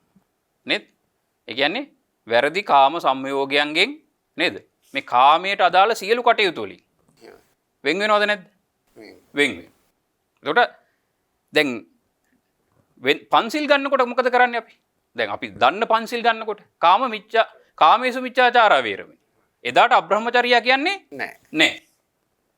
මොකද මේ ගිහිවතක ඉන්න කෙනෙකුට මේ අබ්‍රහ්මචර්යා ශික්ෂාපදයේ සමාදන් වෙලා ගිහි කටයුතු කරගන්න බෑ. මොකද නිවන් මාර්ගට බාධා වෙන්නේ කාම මිච්ඡාචාරයට බැහැගත්තු. කාමචාරය නිවනට බාධාවක් නෙමෙයි. එහෙනම් කාමචාරය දැනගන්න ඕනේ කාම මිච්ඡාචාරය දැනගන්න. එහෙනම් කාමචාරය කියන්නේ මේ සම්මත ආකාරයෙන් මේ පවත්වන කාම සම්භෝගයන්. ඒ කියන්නේ පිරිමියා ස්ත්‍රිය ඒ විවාහ දිවියට එළඹිලා ඒ දෙමව්පිය ආශිර්වාදය ඇතුව මේ තමන්ගේ ගිහි ජීවිතයේ කටයුතු කරගෙන යන එක. මිච්ඡාචාරය වෙන්නේ පර ස්ත්‍රීන් පර අඹුවන් කරා යන්න පටන් ගත්තා. එහෙනම් මිච්ඡාචාරයේ බාධාවක් නිවන් මාර්ගට. එහෙනම් ගිහි අයට කාමචාරයට බාධාවක් නැහැ. මේ කාමචාරයේ පැවැත්වීම නිවනට බාධාවක් නැහැ. දැන් ස්වාමීන් වහන්සේලා බ්‍රහ්මචාරී. උන්වහන්සේලා මේ ස්වාමීන් වහන්සේලා බ්‍රහ්මචාරීව වාසය කරන්න ඕනේ. අබ්‍රහ්මචර්යාවෙන් සම්පූර්ණයෙන් වෙන් වෙන්න ඕනේ. ඒ කියන්නේ දැන් නිවන් මාර්ගට ගත්තොත් සියලු කාමයන්ගෙන් වෙන්වීම තමයි නිවන් මාර්ග වැඩීමට පහසු. ඒක පහසු. ඒකනේ අපි පැවිද්ද තෝරගත්තේ. බ්‍රහ්මචාරී ජීවිතය තෝරගත්තේ. දැන් ගෙදරක එදිනෙදා කටයුතු කරන කෙනෙක් බ්‍රහ්මචාරීව කටයුතු කරන්න ගියොත් ඒක අර්බුදයක්. ඒක කරන්න බැරි වැඩක් කරන්න යාමක්. ඒක ගැළපෙන්නේ නැහැ. එහෙම කවුරු හරි ඉන්නවනම් එයා පැවිදි වෙන එක තමයි හොඳ. නැත්තම් මේ කවුරු හෝ අසරණ වෙනවා. අපහසුතාවයටපත් වෙනවා. ඒ නිසා මෙන්න මේක අපි තේරුම් ගන්න ඕනේ නීච වූ ග්‍රාම්‍ය වූ කාම ධර්මයන්ගෙන් වෙන් වෙලා. එහෙනම් කාම ධර්මයන් නීචයි ග්‍රාම්‍යයි. ඒවා වැදගත් කියලා සම්මුතියක් නෑ. මොකද ලෝකේ පටන් ගත්ත මුල් කාලේ මේ කාමචාරයත් මිනිසුන් පිළිකුල් කොට සැලකුවා. හැබැයි කාලයාගේ අවයමෙන් මිනිසුන් තුල කෙලෙස් ධර්මයන් අර බ්‍රහ්මතලයෙන් ආපු බ්‍රහ්මගති දුරස් වෙලා කොට තමයි මේ සම්මතාකාරයේ කාම සේවනයක් පටන් ගත්තේ. හැබැයි මුල් කාලේ ඉන්න මේ බ්‍රහ්ම ලෝකෙන් මේ ආපු මිනිස්සුયો බිහි වෙච්ච මිනිස්සුયો මේ සියලු කාමයන් දුර වෙලා සියලු කාමයන්ගෙන් වෙන් වෙලා ඉඳි. ඒකනේ බ්‍රහ්මතලයකට ගියේ. දැන් බ්‍රහ්මතලයකට අදටත් යන්නේ දැහැන් වෙඩිච්ච අයන් දැහැන් වෙඩෙනවා කියන්නේ මේ කාම ධර්මයන්ගෙන් වෙන් වෙනවා කියන්නේ. එතකොට ඒ ගති අපි සමාජයක් කාලයක් තිස්සේ පරිණාමයටපත් වෙනකොට ඒ කාම ධර්මයන් තුල මිනිස්සු හැසිරෙන්න පටන් ගත්තා. ඊට පස්සේ සම්මුතියින් ආවා. එහෙනම් අද කාමීච්ඡාචාරය ගැන අපි මං හිතන්නේ අපි අර සම්මුතියින් ගැන කතා කරපු දේශනාවෙත් මීට කලින් කතා කරන්න යෙදුණා. ඉතින් ඒ හින්දා අද සම්මතයක් ඇති කරගෙන තියෙනවා. ඒ සම්මතයේ බිඳුවොත් කාමීච්ඡාචාරයට වැටෙනවා. එහෙනම් දැන් අද අපි සිල් ගත්ත දවසට මොකද වෙන්නේ? අපි සම්පූර්ණයෙන්ම බ්‍රහ්මචාරී වෙනවා. එහෙනම් ඒ අරිහතුන් වහන්සේ ජීවිතාන්තයේ තෙක් ඒ බ්‍රහ්මචාරී ගුණය ප්‍රගුණ කරමින් ඒ නීච වූ ග්‍රාම්‍ය වූ කාම ධර්මයන්ගෙන් වෙන් වෙලයි කටයුතු කරේ. එහෙනම් අපිත් ඒ අරිහතුන් වහන්සේ අනුගමනය කරමින් අද දවස තුල අපි අදිස්ථානය කරපු කාලය තුල මේ අබ්‍රහ්මචර්යාවෙන් වෙන් වෙලා අබ්‍රහ්මචර්යාව අතහැරලා මේ නීච වූ ග්‍රාම්‍ය වූ කාම ධර්මයන්ගෙන් වෙන් වෙලා උතුම් වූ බ්‍රහ්මචාරී ගුණය තුල කටයුතු කරනවා කියන එක තමයි මේ අබ්‍රහ්මචර්යා වේරමණී සික්ඛාපදං සමාදියාමි කියන මේ තුන්වෙනි ශික්ෂාපදයෙන් කියවෙන්නේ. එතකොට මේ ශික්ෂාපදේ රකින්න පුළුවන් මේ සති ඉන්ද්‍රිය බලවත් අයට. ඒ කියන්නේ මොකක්ද? මේ හරි වැරද්ද හොඳ නරක තෝර බේර ගන්න පුළුවන් අයට. ඒ කියන්නේ මේ හොඳ සිහියක් තියෙන අයට මේ තුන්වෙනි ශික්ෂාපදයෙන් විතරක් වුණත් මේ නිවන් මඟ පූර්ණ කරගන්න පුළුවන්. එහෙනම් වෙන් වෙන ඕන කාරණාව තියෙනවා. හිත මේ කුණු ටික සලා ගන්න ඕන ක්‍රමයේ කුසලයේ දියුණු කරගන්න ඕන ආකාරය තියෙනවා. ඒ තුල හිත හික්මෙන ආකාරයක් තියෙනවා. එහෙනම් ඒක බුද්ධානුශාසනාවක් වෙනවද නැද්ද? එහෙනම් නිහිම බ්‍රහ්මචර්යාව කියන්නේ මොකක්ද? මේ ආර්ය අෂ්ටාංගික මාර්ගය තුල කටයුතු කිරීම. එහෙනම් නියම බ්‍රහ්මචර්යාව කිව්වෙත් ලෝකෝත්තර අර්ථයෙන් මේ ආර්ය අෂ්ටාංගික මාර්ගය තුල කටයුතු කිරීම. එහෙනම් ආර්ය අෂ්ටාංගික මාර්ගය තුල කටයුතු කරගන්න නම් යමෙක් මුලින් ආර්ය අෂ්ටාංගික මාර්ගයට ඇතුළත් වෙන්න ඕනද නැද්ද? ඒ කියන්නේ සම්මා දිට්ඨියට පත් වෙන්න. අනේ සම්මා දිට්ඨියට පත් වෙච්ච කෙනාටයි ඒ පිළිවෙලින් ඒ සම්මා සංකප්ප, සම්මා වාචා, සම්මා කම්මන්ත ආදී වශයෙන් සම්මා සති, සම්මා සමාධි පූර්ණේ කරගන්න පරිසරය හැදී. එහෙනම් අපි දැන් ශික්ෂාපද 3ක් මේ ආකාරයෙන් විග්‍රහ කරන්නට යෙදුණා. ඊළඟට දැන් 4 වෙනි ශික්ෂාපදය. මුසාවාදා වේරමණී සික්ඛාපදං සමාදියා. එතකොට මේ මොකද්ද? මේ අරිහතුන් වහන්සේ ජීවිතාන්තයේදී මුසාවාදයෙන් වෙන් වෙනවා. මුසාවාදයේ අතහැරනවා. අතහැරලා මොකද වෙන්නේ? සත්‍යවාදී වූයේ සත්‍යෙන් සත්‍ය ගලපා කරන කතා ඇතුව සත්‍යවාදීව වාසය කරන්නේ.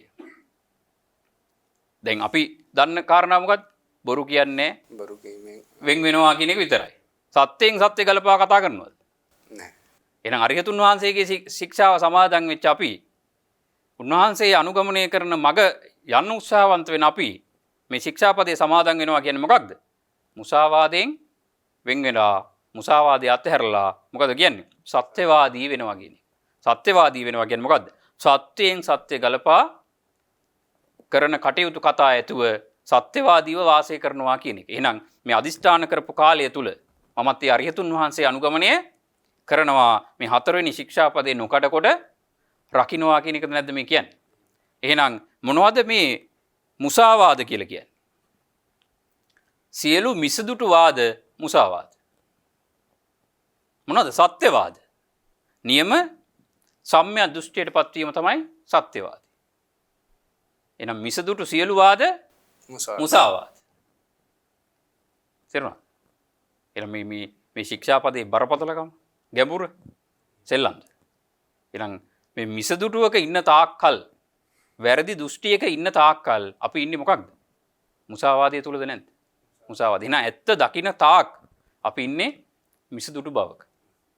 එහෙනම් සත්‍යවාදීව ගත කරන්න නම් මොකද්ද වෙන්න ඕනේ? සම්මා දිට්ඨියටම පත් වෙන්න ඕනේ. එහෙනම් මේ ශික්ෂණය වන මගක් ඕන වෙන්නේ කාටද ඇත්තටම? සම්මා දිට්ඨියට පත් වෙච්ච කෙනෙක්ට උනේ. උන්වහන්සේ ඒ උත්තරමයටම තමයි ඊතුරු මගපල ලැබලා මේකෙන් ගැලවෙන්න ඕනේ. නේද? ඒතර අනිත් අයට මේ නිවන් මගක් ගැන මොකක්වත් අදහසක් නැහැ. ඒ නිසා මේ දැන් එතකොට මේ සත්‍යවාදීව වාසය කරනවා කියන්නේ මොකක්ද? අර දුටු ඇත්ත මෙනෙහි කිරීමෙන් වාසය කරනවා. ඒ අනුව කටයුතු කරමින් ඒ තුල සිහිය පවත්වමින් වාසය කරනවා කියන එක. එහෙනම් මේ ශික්ෂාපදය හොඳටම ප්‍රගුණ කරන්න පුළුවන් කාටද? සමාධි ඉන්ද්‍රිය බලවත් කෙනාට. එයා තමයි එයා දුටු දහම් මෙනෙහි කරමින් කටයුතු කරන කෙනා. සමාධිය බලවත් කෙනා. මොකද්ද අපි සමාධිය තුල කරන්නේ? නේද? මේ ඇත්ත තුල කටයුතු කරනවා. දැකපු ඇත්ත මෙනෙහි කරමින් කටයුතු කරනවා. එතකොට එයා මිසදුටුවකට වැටෙන්නේ නැහැ. එයාගේ වාසය සත්‍යවාදී වෙනවද නැද්ද? සත්‍යවාදී වෙනවා. එතකොට එයා මේ විහිළුවකටවත් මොකද්ද කරන්නේ නැත්තේ? බොරුවක් කියන හේතුවක් නැති වෙලා යනවා. දැන් අපි හිතන් ඉන්නවාද බොරු කීමෙන් වෙන් වුණාම මුසාවාදේ රැක්කා කියලා. නේද? එහෙනම් බෑ. තව එකක් තියෙනවා. සත්‍යවාදී වෙන්න ඕන. සත්‍යයෙන් සත්‍ය ගලපා කටයුතු කරන්නත් ඕන. නේද? දැන් මේ එදිනදා ජීවිතේ මේ කරත හැකිද? හරිම අමාරුයිද නැත්? මේ අද තියෙන මේ අද පරිසරය ඇතුලේ සමාජ තත්ත්වය අනුව නේද? මේ බොරුවක් කියන්න නැතුව ඉන්න පුළුවන් නම් බොහොම වටිනවා. හැබැයි අපි ඇත්ත ප්‍රායෝගිකව බැලුවොත් එහෙම නේද? දරුවෝ නලවන්න බොරු කියනවද නැද්ද? බොරු කියනවා. ඈ උංගන් නලවන්නේ බොරු කියන. නේද? ඉතින් උදේ පාන්දරම පහන තියලා සමාදන් වෙලා කැඩුවොත් එහෙම බරපතලකම තේරෙනවද නැද්ද? බරපතලකම තේරුම් ගන්න. එහෙනම් අපි මේ කියන්නේ ඔබට මේ ආවරණයක් නොදාගෙන මේ ශාසනයක් තියෙන කාලේ මේ ප්‍රයෝජනයක් ගන්න අවශ්‍ය වෙන නිසායි මේ විග්‍රහය අපි ස්වාමීන් වහන්සේ අද මේ ප්‍රශ්නයක් විදියට මතු කරන්නට යෙදුනේ. ඒ වගේම තමයි අවසාන පන්සිල් වල අවසාන ශික්ෂාපදේ. සුරාමේරේ මජ්ජපමා දට්ඨානා වේරමණී සික්ඛාපදං සමාදියා. දැන් මේක කිව්ව ගමන් අපි දන්නේ මොකක්ද? ඒ කියන්නේ මේ අරක්කු බොන්නේ නැහැ කියන එක වගේ එකක් නේ තියෙන්නේ. සමාජ දැන් හුඟක් කාන්තාව හිතන් ඉන්නේ අපි නම් මේ ශික්ෂාපදේ හොඳටම රකින්න. නේද? ඒ වෙලාව තියෙන මේ විග්‍රහය හරියට ඇවිල්ලා නැහැ. එහෙනම් මොකක්ද මේ අරියතුන් වහන්සේ රකින්න ස්වභාවය? මොකක්ද? මේ මදයට හේතු වෙන ප්‍රමාදයට හේතු වෙන ලෝකේ අල්ලා ගැනීමට හේතු වෙන යම් සුරාවක් මේරයක් ඇද්ද? අන්නේ සියල්ලෙන්ගෙන් මොනවද? වෙන් වෙනවා. වෙන් වෙලා කොහොමද කටයුතු කරන්නේ? නිවනට සිත පිහිටුවා කටයුතු කරනවා. එතකොට බලන්න දැන් අපිට මගහැරිච්ච කාරණා නේද?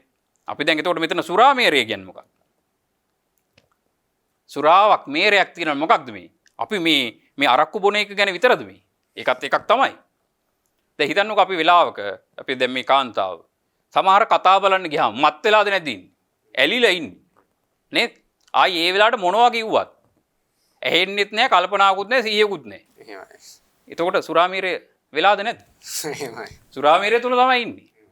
නේද? ඒ කියන්නේ මොකක්ද? අපි යමක් සරාගිකව නේද? ඒ මිහිරියාවෙන් කටයුතු කරන්න ගිහිල්ලා ප්‍රමාද වෙලාද නැද්ද? අපි යමක් තුල මේ බොහොම මේ සරාගිකව නේද? ඒ ගැන මේ මිහිරියාවෙන් මත් වෙලා කටයුතු කරගෙන යනවා. අනිත් ඒවා ගැන මෙලෝ සිහියක් නැහැ. එතකොට සුරාමීරිය තමයි. එහෙනම් එතකොට ප්‍රමාද වෙනවද නැද්ද? ප්‍රමාද වෙනවා. එයි කල්පනාව තියෙන වෙන කොහෙවත්. ලෝකය ගැන කල්පනාවක්, නිවන ගැන කල්පනාවක් ඇත්තෙම නැහැ.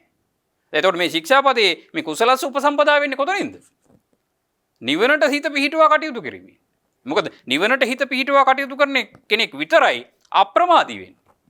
අනිත් සියල්ලෝ මොකද වෙන්නේ? මේ මොකක් හරි මේ ලෝකේ කැලලක් අල්ලගෙන ඒක අල්ලගෙන ඒකට මත් වෙලා ඒ තුල සරාගිකව ඒ පිළිබඳ මිහිරියාවෙන් මත් වෙලා ප්‍රමාද වෙන අයද නැද්ද? ප්‍රමාද වෙන අය. එහෙනම් ඒ කියන්නේ මේ එදිනදා ජීවිතයේ අපි මේ සුරාමීරය රැකලාද? ඈ? දැන් කාන්තාව මෙච්චර කල් හිතාගෙන ඉඳලා නම් අපි නම් පස්වෙනි පදේ කැඩුවේ නෑ කියලා. ඕන අද දැනගන්න නේද? අපි මොනවටද මේ මිහිරියාවෙන් මත් වෙලා නේද? සරාගිකව කටයුතු කරන්නේ. එහෙනම් නාට්‍යයක් බැලුවත්, ෆිල්ම් එකක් බැලුවත් නේද? මොකක් හරි ලෝකෙ දෙයකට ඔබ අහුවෙලා නම් ඒ පිළිබඳේ නම් ඒ පිටිපස්සේ නම් සැරිසරන්නේ ඔබ ප්‍රමාදී බව දැනගන්න. එන අප්‍රමාදී වෙන්න නම් මොකද වෙන්න ඕනේ? මේ නිවනට හිත පිහිටුවා කටයුතු කරගන්න ඕනේ. මේ පස්වෙනි ශික්ෂාපදය හොඳටම ප්‍රගුණ කරන්න පුළුවන් මේ ප්‍රඥා ඉන්ද්‍රිය බලවත් අයට. එහෙනම් මොකද ඒගොල්ලෝ දන්නවා ඇලෙන හැටි දන්නවා. නේද? ඇලුනොත් වෙන එකේ ආදීනවය දන්නවා. එහෙනම් ඇලුනොත් ඒකේ ආදීනවය දන්නෝ නම් ඒගොල්ලෝ උත්සාහවන්ත වෙනවා ප්‍රඥාවෙන් තීරණයක් ගන්නවා මේවා පස්ස මේ මිහිරියාවටපත් වෙලා සරාගිකව කටයුතු කරන්න ගියොත් අපි ප්‍රමාද වෙනවා කියන එක දන්නවා. එහෙනම් ප්‍රඥා ඉන්ද්‍රිය බලවත් අයට මේ පස්වෙනි ශික්ෂාපදයේ තුලින් පමණක් ගිහිල්ලා මේ නිවන් මඟ ප්‍රගුණ කරගන්න පුළුවන්ද බැරිද? පුළුවන්. එහෙනම් දැන් ඔබට මේ ශික්ෂාපද පහ තුල අපි විග්‍රහ කරන්නට යෙදුනා. මෙන්න මේ ආකාරයෙන් කොහොමද මේ පාපයෙන් වෙන් වෙන්නේ? කුසලයේ තුල හිත පිහිටවාගෙන හිත මේ චිත්තසංතානයන් මොකද්ද? සංවර කරගන්නේ. ඒ තුලින් කොහොමද ශික්ෂණයට පත් වෙන්නේ කියලා කවදාරි අසේක වෙන්නේ, කවදාරි රහතන් වහන්සේ නමක් බවට පත් වෙන්නේ. එහෙනම් අර අපි පටන් ගන්නකොට මුලදී මතක් කරා වගේ මේ සීලයක් තියෙනවා නම් ඒ කාටද? මේ දහමක් ප්‍රඥාවක් අවබෝධයකට පත් වෙච්ච මේ ආර්ය අෂ්ටාංගික මාර්ගයට ප්‍රවිෂ්ඨ වෙච්ච තැන් පටන් තමයි කෙනෙකුට නොකැඩෙන නොබිඳෙන සීලයක් ඇති වෙන්නේ. ඒකෙන් අදහස් වෙන්නේ නැහැ සෝවාන් වෙච්ච කෙනා පව් කරන්නේ නැහැ කියලා. ඒකත් තේරුම් ගන්න වටිනවා. මොකද සෝවාන් වෙච්ච කෙනාගෙන් වෙන්නේ නැති කාරණා 6ක් ගැන මම කිව්වා. ඒ කියන්නේ අනිත් ඒවා වෙන්න පුළුවන්. වෙන්නේ නැත්තේ සතර අපාගත වන මට්ටමේ පව් තමයි වෙන්නේ නැත්තේ. මොකද සතර අපාගත වන මට්ටම තමයි ප්‍රහාණය වුනේ. ඒ මට්ටම තමයි රමණය කරන්නේ නැත්තේ. ඒ මට්ටම තමයි සංචේතනා පහල කරන්නේ නැත්තේ. ඒ මට්ටම තමයි සංවරත්වයේ පිහිටලා තියෙන්නේ. ඒ මට්ටම තමයි කවදා හරි නොකැඩෙන්නේ. නිත්‍ය වෙන්නේ. මොකද යම්කිසි කෙනෙක් සෝතාපන්න වුණොත් එයා ආයි සතර අපාගත වෙන මට්ටමේ පාපයක් එයාගේ අතින් වෙන්නේ නැහැ. ඒක සහතිකයි. ඒ කියන්නේ අරියකාන්ත සීලයක් කියන්නේ නොකැඩෙන සීලයකට පත් වෙච්ච කෙනා. එහෙනම් එයා තුල තමයි අර කියන කාරණා පහම තියෙන්නේ. එහෙනම් එයා තුල තමයි සීලයක් තියෙන්නේ. දැන් වෙන කෙනෙක් එතකොට අපි කෙනෙක් කවුරු හෝ අධෛර්යමත් වෙන්න හොඳ නැහැ. අපිට මේව රකින්න බැරිද කියලා. නෑ ඒක නෙමෙයි මේ කරගන්න ඕනේ. අපි මේ ශික්ෂණය වෙන මාර්ගයට පුරුද්දක් ඇති කරගන්න. එහෙනම් මේ ශික්ෂණය වෙන පද මේ ශික්ෂා පද අපි හරියාකාරව ධර්මාවබෝධයෙන් තේරුම් අරන් ඒ අනුව කටයුතු කරගන්න උත්සාහවන්ත වෙනවා. දැන් මේව කැඩෙනකොට මොකද වෙන්නේ?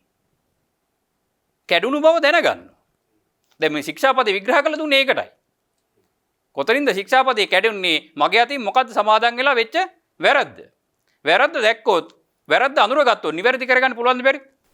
පුළුවන්. නැත්තම් අපි සතුන් මරන්නේ නැහැ කියලා විතරක් හිතාගෙන හිටියොත් එම් පාණාතිපාතා වේරමණී සික්ඛාපදං සමාදියාමි කියලා. නේද? අපි හිතන් ඉන්න අපි ශික්ෂාපදේ රැක්කා කියලා. දැන් මේ විග්‍රහය කරාට පස්සේ දන්නවා නේද? මොකද්ද වෙන් වෙන්න ඕන කොටස? මොකක්ද ප්‍රගුණ කරන්න ඕන කොටස? අන්න ඒක දැනගත්තට පස්සේ තමන් අතින් මේ ශික්ෂාපදයක් කැඩුනොත් මොකද කරන්න පුළුවන්? වැරද්ද අඳුරගෙන වැරද්ද වැරදි බව තේරුම් අරගෙන අවංක වෙලා. මොකද නිවන් මාර්ගක් කියන්නේ අවංකයාගේ මාර්ගක්. එහෙනම් අවංක වෙලා ආයති සංවරයේ පිහිටන්න පුළුවන්ද බැරිද? පුළුවන්. එහෙනම් නැවත නැවත සංවරත්වයේ පිහිටමින් නේද? මේ මඟ තුල ශික්ෂණය වෙන්න පුළුවන්. ඒකයි බුදු පියාණන් වහන්සේ විනය පැනවීමේදී භික්ෂුන් වහන්සේලාට විනය කැඩුනොත් විනයෙන් නැගී සිටින්න සුද්ධ වෙන්න මගක් දේශනා කළා තියෙනවා. එහෙනම් අපිට මේ විනය ශික්ෂාපද කැඩුනොත් සුද්ධ වෙන මගක් තියෙනවා. සුද්ධ වෙන ක්‍රමයක් බුදු පියාණන් වහන්සේම දේශනා කළා තියෙනවා. දැන් හුඟක් අය ස්වාමීන් වහන්සේලාට චෝදනා කරාට සුද්ධ වෙන්න මගක් තියෙනවා කියලා දන්නේ නැහැ. නේද? අපිට ආයති සංවරයේ පිහිටලා වරද පිළි අරගෙන ස්වාමීන් වහන්සේලා ඉදිරි අපි කරපු වැරද්ද කියලා සුද්ධ වෙන්න මගක් තියෙනවා. වත්මානක් පුරලා මේ යම්කිසි භික්ෂුවක් සතර පරාජිකාවටපත් වුණොත් විතරයි හිස කඳින් වෙන් වුණා කියලා කියන්නේ. මොකද හිස කඳින් වෙන් වුණොත් එහෙම ආයි හිස ගෙනල්ලා හයි කරාට තේරුමක් වෙන්නේ නැහැ. හැබැයි ඒකෙන් අදහස් වෙන්නේ උන්වහන්සේට නිවන් දකින්න බෑ කියලා. මොකද නිවන් දකින්න බැරි ආනන්තරීය පාප කර්මයක් කරගත්ත කෙනෙකුට මිසක් සතර පරාජිකාවටපත් වෙච්ච කෙනෙකුට නිවන් දකින්න පුළුවන්ද බැරිද? පුළුවන්. ඒකට බාධාවක් නෑ. එයා ඒ වරද පිළි අරගෙන නිවැරදි වුණොත්. එහෙම නැතුව නෙමෙයි. ඒක හංගන්නේ නැතුව තමන් අවංක වෙලා ඉදිරිපත් කළා නේද? සංඝයාට කියලා නේද? තමන් උපසම්පදාවෙන් පල්ලෙහාට ඇවිල්ලා සාමණේර භික්ෂුවක් විදියට උනත් කටයුතු කරගෙන තමන්ට මගපල් ලබන්න පුළුවන් භික්ෂුන් වහන්සේලා. නැවත උපසම්පදා වෙන්න බෑ. මොකද හිස කඳින් වෙනුවාට පස්සේ ආයි කඳ ගෙනල්ලා හයි කරාට වැඩක් වෙන්නේ හිස ගෙනල්ලා හයි කරාට වැඩක් වෙන්නේ නෑ. එහෙනම් දැන් නිවන් දකින්න බැරි වෙන්නේ ආනන්තරීය පාප කර්මයක් කරගත්තොත් විතරයි. එතකොට සතර පරාජික ආනන්තරීය පාප කර්ම නෙමෙයි. එතන මේ සිවුම් කාරණා නොදැන කතා කරන්න ගිහිල්ලා අපි බහුතරයක් අමාරු වැටෙනවා. ඒකයි මේ කාරණාවන් අපි මතක් කරලා දෙන්නේ ඔබේ පරිස්සමට. ඔබ කල්පනා කරගන්න.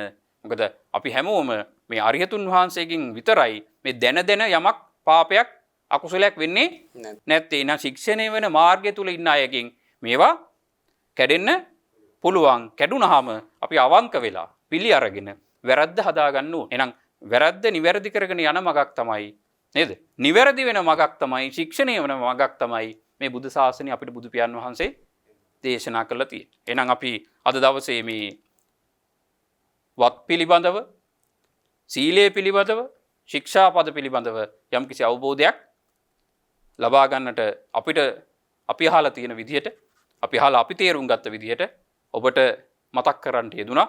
මම හිතනවා මේ තුල කෙනෙකුට යම් ප්‍රශ්න ගැටලු තිබ්බනම් ඒ ප්‍රශ්න වලට යම් තාක් විසඳුමක් උත්තරයක් අද ලැබෙන්නට ඇති කියලා. ඉතින් සියලු දෙනාට මතක් කර සිටිනවා මේ ශික්ෂාපද පිළිබඳව නැවත නැවත ඔබ අර්ථ විග්‍රහයන් කියවන්න, හොයලා බලන්න. හොයලා බලලා ඒ කරුණු කාරණා ගැන අවබෝධයෙන් දැනගෙන කටයුතු කරන්න. අන්න එහෙම කටයුතු කරොත් ඔබට මට මේ ලැබිච්ච මනුෂ්‍ය ජීවිතයෙන්, මේ ලැබිච්ච බුද්ධ ශාසනයෙන් මේ ජීවිතය තුළදීම ප්‍රයෝජනයක් ගන්න පුළුවන්. අන්න ඒ සඳහා උත්සාහවන්ත වෙන්න සියලු දෙනාට ප්‍රඥාව පහළ වේවා කියන මෙත්සිත අධිෂ්ඨානය ඇති කරනවා. සියලු දෙනාට තෙරුවන් සරණ ප්‍රාර්ථනා කරනවා. බොහොමත්ම පිං අපේ හාමුදුරනේ අද දවසේ ඊටාම වටින විග්‍රහයක් අපිට සිද්ධ කරලා දුන්නා. අටසීලය ගැන තමයි අපි ඇහුවේ. නමුත් අද දවසේ කාල වේලාවේ ඉක්ම යාමත් එක්ක අපි පංචශීලයෙන් අද දවසේ සාකච්ඡාව මේ විදිහට අවසන් කරනවා. ඊළඟ සාකච්ඡාවටදී අපි බලාපොරොත්තු වෙනවා ඉතුරු සිල්පද ටික පිළිබඳව විස්තරයක් විග්‍රහයක් මේ විදිහටම ඔබට අරගෙන එන්න. අපේ හාමුදුරුවෝ දේශනාවේදී මතක් කරා අපේ හාමුදුරුවෝ විස්තර කරනකොට විග්‍රහ කරනකොට මතක් කරා දැනගෙන කරොත් තමයි වැඩක් හරියට කරන්න පුළුවන් කියලා. ඉතින් ඔකට කතාවකුත් තියෙනවා. දැන ගියොත් කතරගම නොදැන ගියොත් අතරමඟ. ඉතින් අතරමං වෙන්නේ නැතුව හරියට මේ කතරෙන් එතර වෙලා නිවන් ගමටපත් වෙන්න අවශ්‍ය කරන ඔන්න පරිසරය හදන්න අපි හිතනවා මේ විදිහට අපට යම් කිසි උපකාරයක් උදව්වක් මේ අරුණෝදයේ සදහම් සෙවන සදහම් සාකච්ඡා මාලාවෙන් ඔබට කරන්න පුළුවන් වුණා කියලා අදහසක් අප තුළ තියෙනවා. එහෙනම් ඊළඟ ශික්ෂාපද කිහිපය පිළිබඳව විස්තරයක් ඊළඟ සාකච්ඡාවටදී අපි සිදු කරන්න බලාපොරොත්තු වෙනවා. ඊළඟ සාකච්ඡාවටෙන් නැවතත් මෙවැනි වැදගත් දහම් කරුණු ඔබ වෙත ගෙනෙන බලාපොරොත්තුෙන් අද දවසේ අරුණෝදයේ සදහම් සෙවන සදහම් සාකච්ඡාව මේ ආකාරයෙන් නිමා කරන්න බලාපොරොත්තු වෙනවා. සියලු දෙනාට තෙරුවන් සරණයි.